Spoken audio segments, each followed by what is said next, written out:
Okay, not much to talk about in the way of highlights from today in our chat room, but I do want to talk a little bit about the market, and I will show you a couple ideas I had today. But a few days ago, the SPY looked like this. I had drawn these lines and told everybody that this really looks like it's heading to 120. Did I capitalize off that? No, because I don't have any shorts from today. I was off on Friday, so no trades on Friday. But as you can see, it did come down, and now we're at the lower end of this rising bottom trend line and the top trend line. So you got a big old wedge pattern here, and it is in an area, this 120 area, and this rising line here. It is at an area of support, the overall market. So it'll be interesting to see what happens the rest of this week, whether we break down or whether we just keep tightening up in this range. With low holiday volume, I wouldn't be surprised to see us just keep tightening up in this range, but anything can happen. A couple ideas I had in chat today. Kohl's KSS was selling off. Now, none of these were put in the official announcements feature with the pop-up. I just projected the charts like when I saw Kohl's KSS, and it looked like this.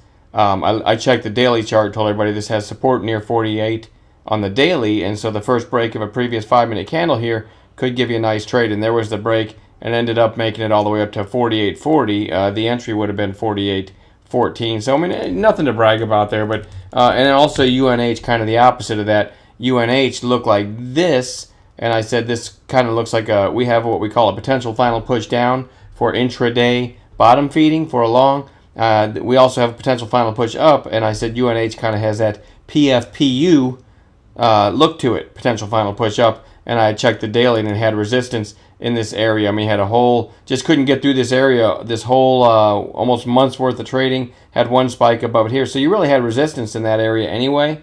And then you had an intraday short setup, that potential final push up I talk about. So I said the first break of a previous 5-minute candle's low here, in the case of United Healthcare, would have been 49.48 with a high of day stop. And that went all the way down to 48.90. So really a pretty good idea I had there. Again, I didn't take that trade. I also didn't take, well, that's not quite right. The entry on short would have been right there with a stop right there. It's hard to draw when my mouse is set to the fastest setting. So I didn't take that. I took just a couple small trades and basically ended up flat today.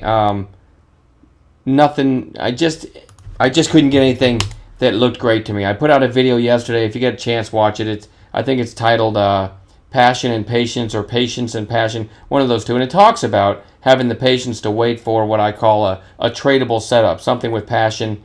And I really couldn't find anything today. I always try to remind myself and the members in our chat room, hey, if you don't really have a passionate entry, a passionate setup like we teach with volume, where you can really get a nice bounce or a nice breakout or whatever the setup is that we're stalking, why not just sit on your hands and be patient and wait for a tradable setup?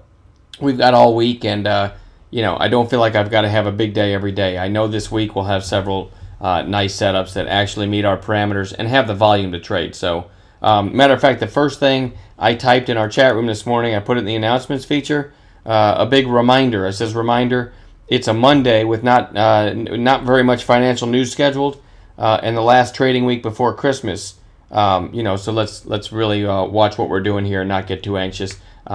But I do think as the week progresses, we'll find some nice trades. There's more news financially speaking as the week goes on.